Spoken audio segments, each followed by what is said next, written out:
नमस्ते, कैसे हैं आप सब लोग? ब्यूटीफुल सक्सेस स्टोरी लेकर के आई हूँ। ये सेल्फ लव और होपोनोपोनो प्रेयर की सक्सेस स्टोरी है। बहुत ज़्यादा अच्छी सक्सेस स्टोरी लगी मुझे। हेलो अनिल भैया, मेरी सक्सेस स्टोरी शांभवी दी तक ज़रूर पहुँचा देना। इस स्टोरी से बहुत सारे लोगों की ज़रूर बहुत सारी हेल्प होगी। नमस्ते शांभवी मैम, मैं अपना नाम शेयर नहीं करना चाहती। आप मुझे बहुत ज़्यादा अच्छी लगती हैं। मैं पिछले 4 सालों से आपको फॉलो कर रही हूँ। अभी पिछले 1 साल से मैंने मैनिफेस्ट करना शुरू किया है। इसके पहले मैंने सिर्फ़ इसको समझने के लिए ही टाइम दिया था और सच कहूँ तो पहले बहुत बार इसे इग्नोर भी किया था। पर पूरी डेडिकेशन के साथ मैंने पिछले 1 साल से मैनिफेस्टेशन करने पर जोर दिया, जो कि मैंने कॉन्शियसली किया। अब मैं आपको बताती हूँ कि 1 साल में मैंने तो काफ़ी सारी चीज़ें मैनिफेस्ट की और अभी हाल-फिलहाल में ही जो हुआ है वो भी मैं आपको बताती हूँ। 1 साल में मैंने अपनी जॉब मैनिफेस्ट की है। मैं एक प्लॉट खरीदना चाहती थी बहुत टाइम से, मैंने वो भी मैनिफेस्ट कर लिया है। मेरे कहीं पर अटके हुए पैसे थे जो कि काफ़ी ज़्यादा मुझे परेशान कर रहे थे, मैंने उनका निकलना भी मैनिफेस्ट कर लिया है। वो 100% तो नहीं निकले, पर अभी तक 60% पैसे मेरे वहाँ से निकल चुके हैं और वो पैसे निकलना भी मेरा मैनिफेस्टेशन ही था। मैंने अपनी हेल्थ को बहुत अच्छा किया है, मेरा पीसीओडी पूरी तरीके से ठीक हो चुका है। ये सब कुछ मैंने पिछले 1 साल में किया है। मेरी एज 27 हो गई है। घर वाले शादी के लिए अब प्रेशर डालने लगे थे, तो मुझे लगा अब मैं अपने लिए एक पार्टनर को मैनिफेस्ट करती हूँ। तो मेरे मैनिफेस्टेशन के सोचते के साथ ही एक फैमिली और एक लड़का और ये लोग मिलने के लिए आते हैं और मेरे लड़के के साथ एकदम से वाइब मैच हो जाती है और मुझे लगता है कि वाओ! इतनी जल्दी कैसे हो सकता है कि अभी तो जस्ट लड़के देखने शुरू ही किए और तीसरी फैमिली जहाँ पर मैं मिली हूँ और ये लड़का मुझसे मिला है और मेरी वाइब अचानक से ही कनेक्ट हो गई। इतनी जल्दी मैंने सच में उम्मीद नहीं की थी। इसके पहले भी 2 फैमिलीज़ में हमारी मुलाकात हुई थी और उन लड़कों से भी मैं मिली थी, पर हमारी वाइब कहीं कनेक्ट ही नहीं हुई और रिश्ता कैंसिल हो गया। पर इसके साथ अचानक से वाइब मेरी मैच हो गई। पर पता नहीं क्या प्रॉब्लम होता है, कहाँ से कौन सी नेगेटिविटी आ गई मुझे नहीं पता।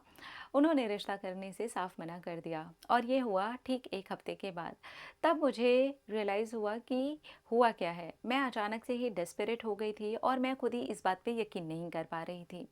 तब मुझे समझ में आया कि मेरी खुद की मिस्टेक है। मैं खुद ही उन लोगों को इतना बड़ा, इतना अच्छा और पता नहीं क्या महान और वाइब बहुत अच्छे से मैच हो गई है, ब्ला ब्ला ब्ला सोच करके उनकी एनर्जी को अपनी एनर्जी से ऊपर चढ़ा दिया था। ये तो मैंने पिछले कुछ सालों में आपके वीडियो से सीख ही लिया कि अगर आप किसी चीज़ को मैनिफेस्ट करना चाहते हो तो एटलीस्ट एनर्जी मैच करो, उनकी एनर्जी को अपनी एनर्जी के ऊपर मत देखो। और यही गलती हुई थी। फिर मैंने उनकी एनर्जी को अपने एनर्जी के बैलेंस में लेकर के आना शुरू किया। मैंने सोचा तो वाइब मैच होगी तो उनकी भी तो हो रही होगी और अच्छे हैं अगर वो लोग तो हम भी तो बहुत अच्छे हैं। लड़का अच्छा है तो मैं भी तो बहुत अच्छी हूँ। दिखने में अच्छा है, मैं भी तो बहुत खूबसूरत हूँ। इस तरह से मैंने एफर्मेशंस दी। उसके बाद फिर मैंने अपने लिए होपोनोपोनो प्रेयर की और सेल्फ लव करना शुरू किया। मैंने ये सोच ही निकाल दी कि उसी के साथ होगी शादी और फैमिली को बोल दिया कि ठीक है आप देखिए। क्योंकि ऐसा तो कोई था नहीं कि बहुत सारे रिलेशनशिप में टाइम निकाला है मैंने या फिर एकदम से मैं उसके साथ जुड़ी हुई थी, बहुत सारा प्यार था हम दोनों के बीच में और फिर हम अलग हो गए, नहीं। एक मुलाकात में ही बस वाइब सी कनेक्ट हुई थी, फैमिली अच्छी लगी थी और उसके बाद हमारी थोड़ी सी बात हुई थी फ़ोन पर, वो भी 3 से 4 दिन। अब इतने में इतना ज़्यादा हावी हो करके सोचना गलत है। मैंने अपने आप को, अपने माइंड को पूरा रिलैक्स किया और पेरेंट्स को बोला ठीक है, अच्छा कोई रिश्ता होगा तो देख लेना। इसके पहले भी एक घटना हुई थी दीदी। मेरा एक रिश्ता था जो कि 4 साल का रिलेशनशिप था, वो बहुत गंदे तरीके से नेगेटिव वे में ऐसे ही घोस्ट करके टूट गया था। तब भी मुझे कभी जवाब नहीं मिला था, लेकिन इस बार मैंने सोच लिया था कि इस बार तो मुझे जवाब भी मिलेगा और मेरा मैनिफेस्टेशन भी पूरा होगा। लेकिन अब मैं मैनिफेस्टेशन के पीछे लगूंगी नहीं, जो कि मैं पहले भी गलती कर चुकी हूँ, क्योंकि उसी को मैनिफेस्ट करने के लिए आपके चैनल पे मैनिफेस्टेशन शुरू किया था। पर हुआ कुछ ऐसा कि जॉब इम्पॉर्टेंट हो गई, हेल्थ इम्पॉर्टेंट हो गई तो मैंने उस लड़के को मैनिफेस्ट करना बंद कर दिया। तो जैसे ही मैंने उसको मैनिफेस्ट करना बंद किया और मुझे समझ में आ गया कि वो लड़का तो कभी भी मेरे लायक था ही नहीं। वो तो इतना ज़्यादा टॉक्सिक था, इतना बदतमीज़ था कि उसके साथ तो मेरी आने वाली पूरी ज़िंदगी मैं खुद ही बर्बाद कर लेती। यही सोच करके मैंने जाने दिया, और जब मैंने उसे जाने दिया वो मेरे पीछे पीछे आ गया। लेकिन तब तक मैं डिसाइड कर चुकी थी कि अब मैं अपने पेरेंट्स के कहने से ही शादी करूँगी, क्योंकि वो एक घटिया इंसान है, चीटर है, बदतमीज़ है, बात करने की तमीज़ नहीं है, मेरे पेरेंट्स को भी गाली देता है, मुझे भी गाली देता है। सॉरी, ऐसा लाइफ पार्टनर तो मुझे नहीं चाहिए। तब मैंने ये डिसाइड किया था कि पेरेंट्स जहाँ बोलेंगे वहीं पे मैं शादी कर लूँगी। अब वापस आते हैं इसी स्टोरी पे। मैंने होपोनोपोनो प्रेयर किया था, सेल्फ लव किया था और इस लड़के को भूल गई थी। अब इसी बीच एक फैमिली मेरे ताऊ जी ने भेजी। लड़का बहुत अच्छा था, गवर्नमेंट जॉब में था, सब कुछ फैमिली में अच्छा था। मुझे फैमिली ने बोला कि लड़के वाले आ रहे हैं, तो मैंने कहा कि ठीक है, नो प्रॉब्लम, मैं देख लूँगी। अब जिस दिन लड़के वाले देखने आने वाले थे, उस दिन तो माइंड में वो पिछला लड़का था ही नहीं। अब सुबह ही मैजिक घटा। लड़के का फ़ोन मुझे आता है, लड़के की मम्मी का फ़ोन मेरी मम्मी को जाता है कि आप अगर कोई भी रिश्ता देख रहे हैं तो मत कीजिए, हमको आपकी लड़की के साथ रिश्ता आगे बढ़ाना है। तब मेरी मम्मी ने कहा कि अब क्या करें, दूसरे लड़के वाले आ रहे हैं और ये लोग ऐसा बोल रहे हैं। तब मेरी मम्मी ने कहा कि एक काम करते हैं कि आज जो लड़के वाले आ रहे हैं उनको एकदम इंसल्ट नहीं करते हैं, ये बहुत गंदी बात होती है। हम उनको आने देते हैं क्योंकि वो लोग वहाँ से निकलने को ही होंगे, और फिर उनको यहाँ पर आकर के इज़्ज़त से बैठा करके उनको मान सम्मान दे करके भेज देंगे, और फिर हम कोई भी बहाना बना करके उनको मना कर देंगे। तब मेरी मम्मी ने पूछा कि तुम क्या चाहती हो, तो मैंने कहा कि चाहने का क्या है, चाहने का तो मैंने आप लोगों पर छोड़ा है। ना ही तो इस लड़के के साथ मेरा रिलेशनशिप है और ना उसके साथ रिलेशनशिप है जिससे भी आप मेरी शादी करवा रहे हो। हाँ, पहले जो लड़का आपने देखा था जिसकी मम्मी का और उस लड़के का भी कॉल मुझे आया है, वहाँ पे मैं डेफ़िनेटली शादी करना चाहती हूँ। तब मेरी मम्मी ने कहा तो ठीक है, फिर तो बात ही ख़त्म। और फिर यही हुआ।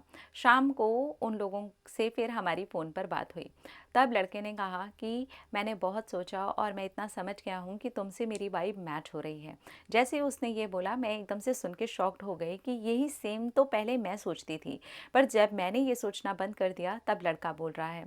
अब लड़का पूरी तरीके से ज़िद पर आ गया है कि उसको मुझे से शादी करनी है, और उसकी मम्मी भी एकदम से ज़िद पर हैं कि उसको मुझसे ही शादी करनी है, क्योंकि उनकी जो बुआ जी हैं वो थोड़ा-सा मना कर रही हैं।